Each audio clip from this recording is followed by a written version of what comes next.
Welcome students अब आते हैं प्रश्नावली 14.4 में।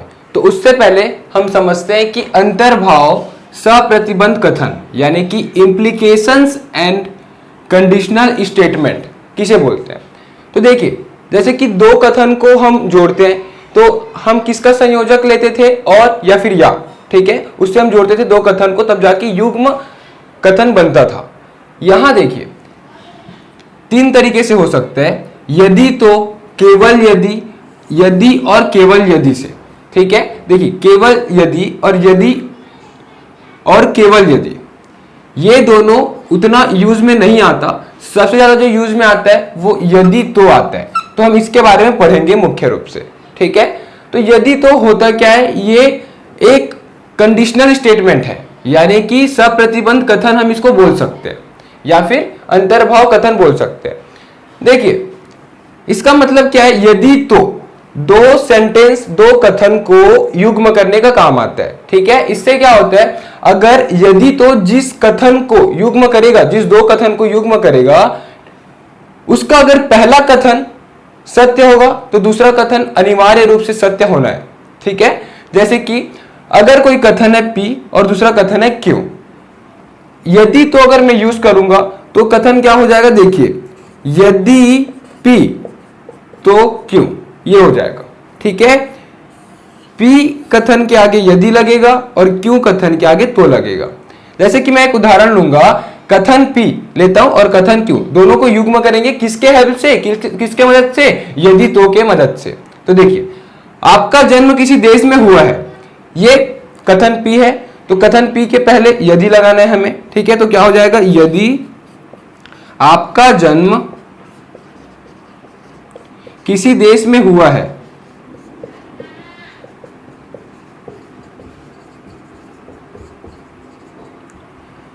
फिर क्यों के पहले तो लगाना है। ठीक है, तभी तो यदि और तो लगेगा। तो यदि आपका जन्म किसी देश में हुआ है तो फिर कथन क्यों, आप उस देश का नागरिक हैं, तो आप उस देश का नागरिक हैं। अब देखिए जो युग्म कथन बने उसे पढ़ते हैं। ठीक है, जो यदि तो के हेल्प से बने, यदि आपका जन्म किसी देश में हुआ है तो आप उस देश का नागरिक है। तो देखिए पहला कथन सत्य होगा, यदि आपका जन्म किसी देश में हुआ है तो दूसरा कथन वो भी सत्य होना अनिवार्य है, आप उस देश के नागरिक हैं। ठीक है, तो यदि तो का प्रयोग हम इस प्रकार करेंगे कि दो कथन को युग्म करने का काम आएगा। अब देखते हैं प्रतिधनात्मक यानी कि कंट्रापोजिटिव और विलोम यानी कि कन्वर्स, ये होता क्या है। देखिए जैसे कि उदाहरण के लिए एक कथन लेता हूं, ठीक है, जो दो कथन का युग्म है, ठीक है, जो यदि तो के हेल्प से बना है। देखिए ये जो प्रतिधनात्मक और विलोम है, ठीक है, ये मुख्यतः यदि तो का युग्म से जो कथन बना रहता है उसमें उपयोग में आता है। ठीक है, तो देखिए क्या दिया, उदाहरण देखता हूं, यदि आप भारत में जन्मे हैं तो आप भारत के नागरिक हैं। देखिए दोनों के लिए, प्रतिधनात्मक और विलोम के लिए, दोनों के लिए हमें क्या करना है, जो दूसरा सेंटेंस है उसको पहले में लाना है और पहला सेंटेंस है उसको दूसरे में लाना है, ये दोनों में करना है। ठीक है, यानी कि जैसे कि P और Q, ये दो कथन दिया रहता है, तो पहले हमें Q लिखना है फिर P लिखना है। ठीक है, ये बात तो है, ये दोनों में। ठीक है, लेकिन पहले हम इसको देखते हैं, तो क्या हो जाएगा, यदि आप भारत में जन्मे हैं तो ये P हो गया। ठीक है, तो आप भारत के नागरिक हैं, ये Q हो गया, तो पहले Q को लिखना है। लेकिन प्रतिधनात्मक में हमें जस्ट उल्टा इनडायरेक्टली लिखना है। ठीक है, इनडायरेक्टली मतलब कैसे, जैसे कि आप भारत के नागरिक हैं तो आप भारत के नागरिक नहीं हैं, तो यदि हमें इसमें लगा देना है और तो इसमें लगा देना है, यानी कि जस्ट उल्टा कर देना है। ठीक है, तो हम क्या करेंगे, सबसे पहले यदि तो लगाएंगे, लेकिन जो Q कथन था उसको पहले लिखेंगे, आप भारत के नागरिक नहीं है। यदि आप भारत के नागरिक नहीं हैं, फिर क्या लगाना है, तो अब यहां पे सेंटेंस P आ जाएगा जो पहला सेंटेंस था। ठीक है, लेकिन जस्ट उल्टा लिखना है, जैसे किसको हम लिखे, आप भारत के नागरिक है था, उसको आप भारत के नागरिक नहीं है लिखे। उसी प्रकार आप भारत में जन्मे हैं तो आप भारत में नहीं जन्मे हैं, जस्ट उल्टा करके लिख देना है, बस सेंटेंस को आगे पीछे कर देना है। तो ये होता है प्रतिधनात्मक में। तो क्या हो जाएगा, यदि आप भारत के नागरिक नहीं हैं तो आप भारत में नहीं जन्मे हैं।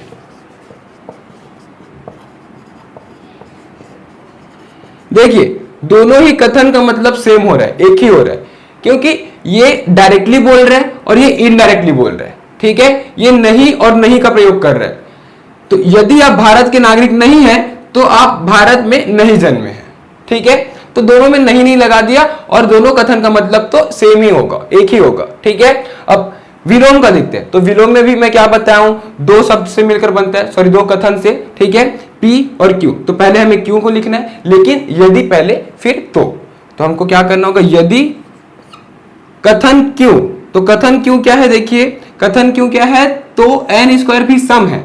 उसको हम क्या लिखेंगे, यदि एन स्क्वायर सम है तो एक संख्या n सम है, तो वो क्या हो जाएगा, जस्ट उल्टा। यदि n स्क्वायर सम है तो संख्या n भी सम होगा या है, हम ये लिख सकते हैं। अब देखिए जब हम विलोम लिखे, कन्वर्स लिखे, तब यहां पे इसको डायरेक्टली ही लिखे, यहां पे नहीं का प्रयोग नहीं किए, है ना, कि n स्क्वायर सम नहीं है तो संख्या n भी सम नहीं होगा, ऐसा नहीं किए। ऐसा किस में करते हैं, नहीं और नहीं का प्रयोग किस में करते हैं, प्रतिधनात्मक में, जो कि इनडायरेक्टली उस सेंटेंस का मतलब वही होता है। इसमें भी उस सेंटेंस का मतलब वही होता है, लेकिन जो क्यू सेंटेंस होता है, क्यू वाक्य होता है, वो पी में रहता है और पी क्यू में। यदि और तो अपनी जगह में रहता है, पहले में यदि और दूसरे में तो।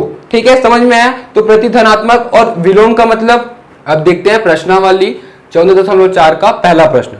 देखिए क्या दिया है, निम्नलिखित कथन को वाक्यांश यदि तो का प्रयोग करते हुए 5 विभिन्न रूप में इस प्रकार लिखिए कि उनके अर्थ समान हो। तो देखिए एक कथन दिया है जिसको हमें 5 प्रकार से लिखना है, कुछ ऐसे कि इसका जो मीनिंग है, ठीक है, इसका जो अर्थ है वो चेंज ना हो। तो इसी के अर्थ के समान 5 वाक्य हमें, 5 कथन हमें लिखना है। तो देखिए कथन क्या दिया हुआ है, यदि एक प्राकृत संख्या विषम है तो उसका वर्ग भी विषम है। तो देखिए ये 5 तरीके से हम कैसे लिख सकते हैं। पहला, यदि एक प्राकृत संख्या विषम है तो अंतर्भाव यानी कि तात्पर्य है उसका वर्ग भी विषम है। तो देखिए इसका मतलब भी जो कथन दिया गया है उसी से बराबर है। ठीक है, तो दोनों का मतलब बराबर है, बस यहाँ पे तात्पर्य या अंतर्भाव का प्रयोग कर दिया गया है बीच में तो के बाद। ठीक है, अब देखते हैं दूसरा तरीका क्या हो सकता है। कोई प्राकृत संख्या विषम संख्या है केवल यदि उसका वर्ग विषम है। तो इसका मतलब भी जो कथन दिया गया है प्रश्न में उसी के बराबर है। ठीक है, तो दोनों कथन सेम है, लिखने का ढंग बस चेंज हो गया। उसी प्रकार हम तीसरा क्या लिख सकते हैं, यदि प्राकृत संख्या का वर्ग विषम नहीं है तो वह प्राकृत संख्या भी विषम नहीं होगी। ठीक है, तो देखिए इसको इनडायरेक्टली लिखा गया है, यानी कि जो इंट्रोडक्शन में पढ़े थे प्रतिधनात्मक वाक्य। ठीक है, उसी प्रकार देखिए दोनों को नेगेटिव करके बोला गया है, नहीं और नहीं इनडायरेक्टली, लेकिन इसका मतलब क्या है जो प्रश्न में कथन दिया गया है। ठीक है, अब देखिए चौथा क्या हो सकता है, एक प्राकृत संख्या विषम है, इसके लिए यहां अनिवार्य है कि उसका वर्ग भी विषम हो। तो इसका मतलब भी जो कथन प्रश्न में दिया गया है वही होता है, तो इसको हम लिख सकते हैं। अब लास्ट और देख लेते हैं क्या किस तरीके से लिख सकते हैं उस कथन को। एक प्राकृत संख्या का वर्ग विषम है, इसके लिए यहां पर्याप्त होगा कि वह संख्या विषम है। ठीक है, तो ये हो गया 5वां तरीका। तो इस प्रकार से जो एक कथन दिया गया था, यदि एक प्राकृत संख्या विषम है तो उसका वर्ग भी विषम है, उसको हम इस 5 प्रकार से लिख सकते हैं। और ये पांचों कथन का मतलब मीनिंग भी यही जो प्रश्न में कथन दिया गया है उसी के बराबर है, उसी के समान है।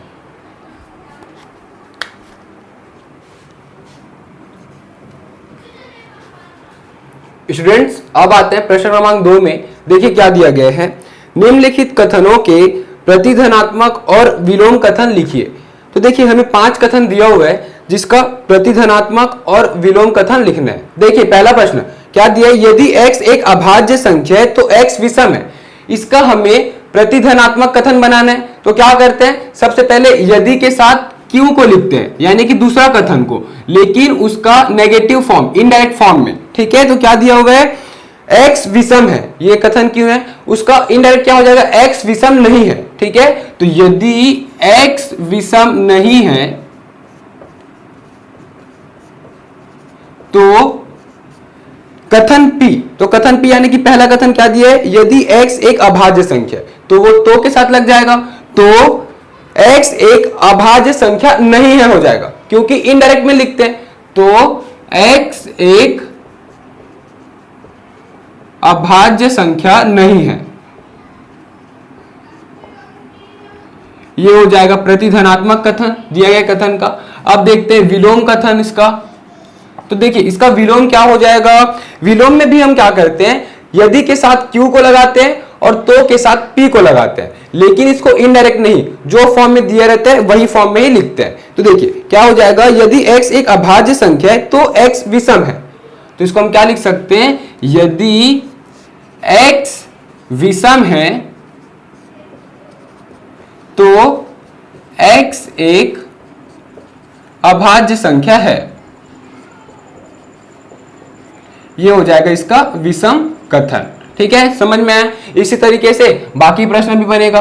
अब देखते हैं दूसरा प्रश्न, तो इसका प्रतिधनात्मक कथन क्या हो जाएगा। देखिए क्या दिए, यदि दो रेखाएं समांतर है, ये दो रेखाएं समांतर है, ये कथन P हो गया। कथन क्यों क्या दिए, तो वे एक दूसरे को एक समतल में नहीं काटती है।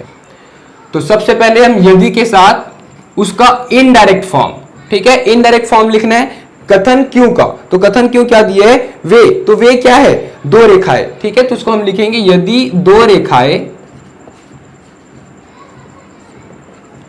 अब देखिए इसका इनडायरेक्ट फॉर्म क्या हो जाएगा, वे एक दूसरे को एक समतल में नहीं काटती है दिया हुआ है, तो उसका इनडायरेक्ट क्या हो जाएगा, उसका उल्टा क्या हो जाएगा, काटती है। ठीक है, तो नहीं हट जाएगा, क्या हो जाएगा, यदि दो रेखाएं एक दूसरे को एक समतल में काटती है, एक दूसरे को एक समतल में काटती है,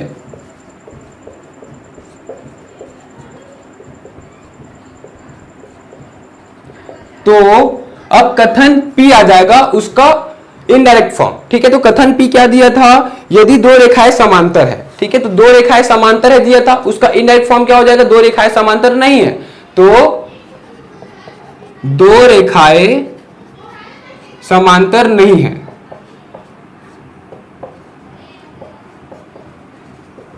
ठीक है, समझ में आया। अब इसका विलोम निकाल लेते हैं।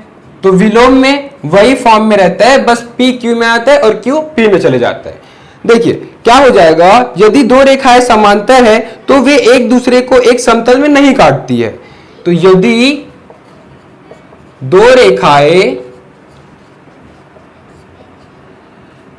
एक दूसरे को एक समतल में नहीं काटती है,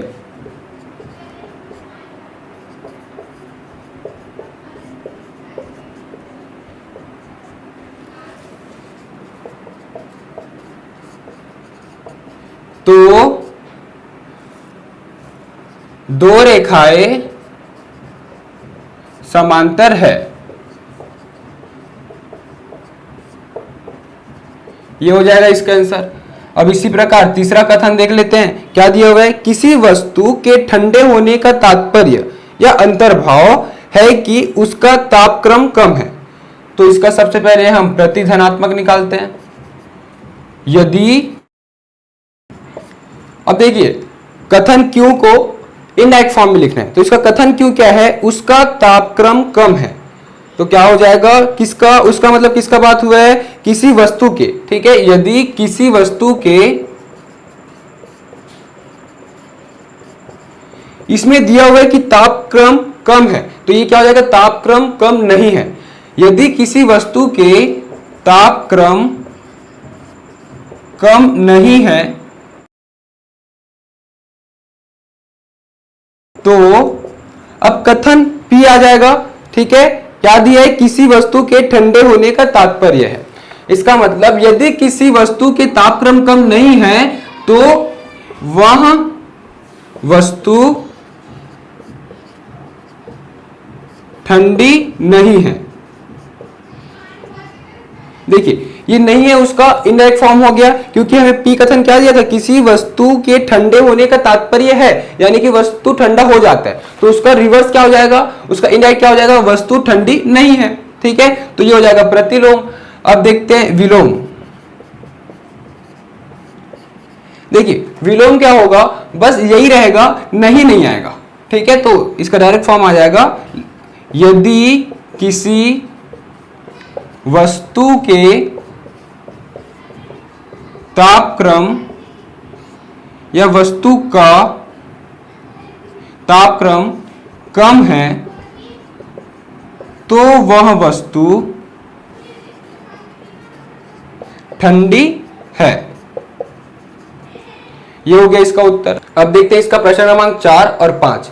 देखिए अगर मैं इसको लिख के समझाता तो बहुत टाइम हो जाता, इसलिए मैं इसको पहले से लिख दिया हूं। अब इसको हम समझते हैं। देखिए प्रश्न क्रमांक इसका 4 क्या दिया हुआ है, आप ज्यामिति विषय को आत्मसात नहीं कर सकते हैं यदि आपको यह ज्ञान नहीं है कि निगमनात्मक विवेचन किस प्रकार किया जाता है।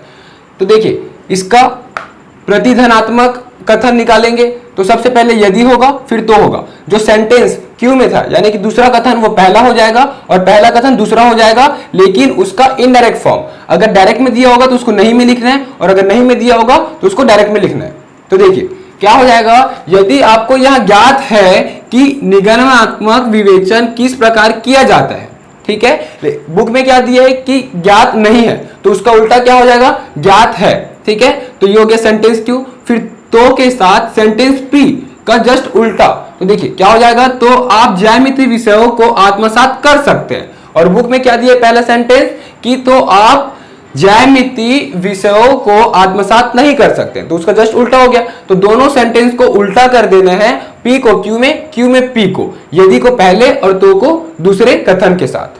ठीक है, समझ में आया। अब विलोम देख लेते हैं। तो विलोम क्या होता है, इसी के जैसे होता है, बस यहां पे जो इनडायरेक्ट तरीके से लिखे थे उसको जो बुक में दिया था वही तरीके से लिखना है, नहीं दिया है तो नहीं के साथ, और अगर डायरेक्ट तरीके से दिया है तो डायरेक्ट तरीके के साथ लिखना है। तो देखिए क्या हो जाएगा, यदि फिर सेंटेंस, कौन सा सेंटेंस, कौन सा वाक्य, क्यू यानी कि दूसरा वाक्य, यदि आपको यहां ज्ञात नहीं है कि निगमनात्मक विवेचन किस प्रकार किया जाता है, तो अब सेंटेंस पी यानी कि पहला वाक्य, तो पहला वाक्य क्या था, आप ज्यामिति विषयों को आत्मसात नहीं कर सकते। ये हो गया इसका विलोम। अब देखते हैं प्रश्न क्रमांक 5। तो देखिए प्रश्न क्रमांक 5 क्या दिए, x एक सम संख्या है से तात्पर्य है कि x संख्या 4 से भाज्य है। तो सबसे पहले इसका प्रतिधनात्मक निकालते हैं। तो यदि के साथ सेंटेंस, कौन सेंटेंस, क्यों यानी कि दूसरा सेंटेंस, उसका इनडायरेक्ट फॉर्म। तो देखिए क्या दिया है, x संख्या 4 से भाज्य है, तो उसका इनडायरेक्ट क्या हो जाएगा, यदि x संख्या 4 से भाज्य नहीं है तो x एक सम संख्या नहीं है। ठीक है, विलोम देख लेते हैं। यदि x संख्या 4 से भाज्य है तो x एक सम संख्या है। ठीक है, तो प्रतिधनात्मक और विलोम कथन इस प्रकार से बनेगा। अब आते हैं प्रश्न क्रमांक 3 में। देखिए क्या दिया हुआ है, निम्नलिखित कथनों में से प्रत्येक को यदि तो रूप में लिखिए। हमें कथन दिया हुआ है, 4 कथन दिया हुआ है इस प्रश्न में, उसको यदि तो के रूप में लिखना है। ठीक है, यानी कि 2 कथन से युग्म बना होगा, पी और क्यू सपोज, तो पी के पहले यदि लगाना है और क्यू के पहले तो लगाना है। तो देखिए पहला कथन क्या दिया हुआ है, आपको नौकरी, काम मिलने का तात्पर्य या अंतर्भाव है कि आपकी विश्वसनीयता अच्छी है। इसको हम क्या लिख सकते हैं, सबसे पहले यदि तो का यूज करने, तो यदि पहले लगाएंगे। यदि आपको नौकरी मिल गई तो आपकी विश्वसनीयता अच्छी है, तो यहाँ पे यदि और तो का यूज हुआ है। ठीक है, और 2 सेंटेंस था, जो 2 कथन था स्टेटमेंट, उसका युग्म हुआ है। ठीक है, तो इस प्रकार से बनेगा पहला। अब देखते हैं दूसरा। देखिए क्या दिया है, केले का पेड़ फूलेगा यदि वह 1 माह तक गर्म बना रहे। देखिए इसमें जो सेंटेंस क्यों दिया है यानी कि दूसरा कथन दिया है, उससे पहले यदि लगा हुआ है, तो ये प्रथम स्टेटमेंट हो जाएगा यानी कि प्रथम कथन। तो यदि केले का पेड़ 1 माह तक गर्म बना रहे तो केले का पेड़ फूलेगा, ये हो जाएगा। ठीक है, तो यदि के साथ अगर क्यू स्टेटमेंट है तो उसको पी में ला देना है। तो यदि के साथ ये जो सेंटेंस स्टेटमेंट दिया था वो हो गया, और तो केले का पेड़ फूलेगा, ये हो जाएगा इसका आंसर। अब देखते हैं तीसरा। एक चतुर्भुज समांतर चतुर्भुज है यदि उसके विकर्ण एक दूसरे को समद्विभाजित करे तो इसको हम क्या लिखेंगे, सबसे पहले यदि करके दिया हुआ है, देखिए तो यदि करके जो स्टेटमेंट क्यों है वो P हो जाएगा, क्योंकि उसमें यदि है तो पहला स्टेटमेंट बनेगा, पहला कथन बनेगा। यदि किसी चतुर्भुज के विकर्ण एक दूसरे को समद्विभाजित करते हैं तो वह एक समांतर चतुर्भुज है। ठीक है, तो यहां पे यदि और तो का उपयोग हो गया। अब देखते हैं लास्ट, कक्षा में ए ग्रेड पाने के लिए यह अनिवार्य है कि आप पुस्तक के सभी प्रश्नों को सरल कर लेते हैं। तो क्या हो जाएगा, यदि आप कक्षा में ए ग्रेड पाते हैं तो आप पुस्तक के सभी प्रश्न हल कर लेते हैं। तो यहां भी यदि और तो का प्रयोग से इस सेंटेंस, इस जो कथन था, स्टेटमेंट था, उसको मैं लिख सका। ठीक है, समझ में आया। अब देखते हैं प्रश्न क्रमांक 4। देखिए क्या दिया गया है, नीचे ए और बी में प्रदत्त कथनों में से प्रत्येक पहला में दिए कथन का प्रतिधनात्मक और विलोम कथन पहचानिए। तो हमें दो कथन दिए हुए हैं, ए और बी, ये दोनों में दो ऑप्शन दिए हुए हैं। हमें यह बताना है कि कौन सा कथन प्रतिधनात्मक है और कौन सा विलोम। ठीक है, तो देखिए सबसे पहले पहला कथन देखते हैं। तो पहला कथन का पहला क्या दिया हुआ है, देखिए पहला कथन सबसे पहले पढ़ते हैं, यदि आप दिल्ली में रहते हैं तो आपके पास जाड़े के कपड़े हैं। ये तो कथन हो गया। अब पहला ऑप्शन क्या है, यदि आपके पास जाड़े के कपड़े नहीं है तो आप दिल्ली में नहीं रहते हैं। देखिए सबसे पहले तो इसमें जो दूसरा कथन था यानी कि क्यों, उसको पहले में लिखा गया है। ठीक है, इसको इनडायरेक्ट फॉर्म में लिखा गया है, कपड़े हैं ये दिया गया है, उसको कपड़े नहीं है दिया गया। और दूसरा कथन जो इसमें दिया हुआ है वो ओरिजिनल वाला कथन का पहला कथन है और उसको भी इनडायरेक्ट रूप में लिखा गया है। देखिए दिल्ली में रहते हैं और इसमें क्या लिखा गया है कि दिल्ली में नहीं रहते, तो इनडायरेक्ट किस में लिखते हैं, प्रतिधनात्मक में। तो पहला कथन क्या हो जाएगा, प्रतिधनात्मक कथन। अब देख लेते हैं दूसरा।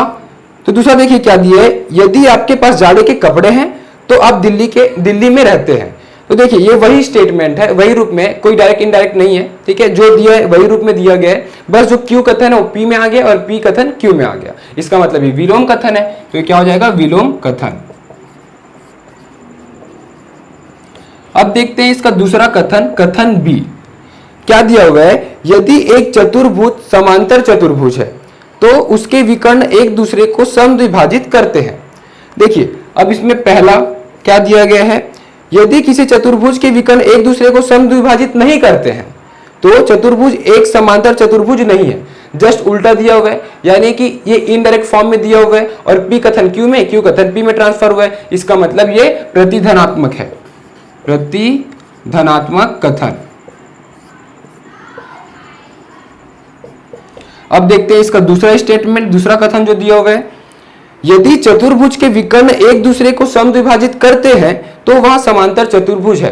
ये जो क्वेश्चन में जिस फॉर्म में दिया हुआ है, जिस रूप में दिया हुआ है, वही रूप में, बस कथन P Q में आ गया और Q P में आ गया। इसका मतलब ये विलोम कथन है। तो विलोम कथन। तो इसी के साथ यह प्रश्नावली 14.4 कंप्लीट। Thank you.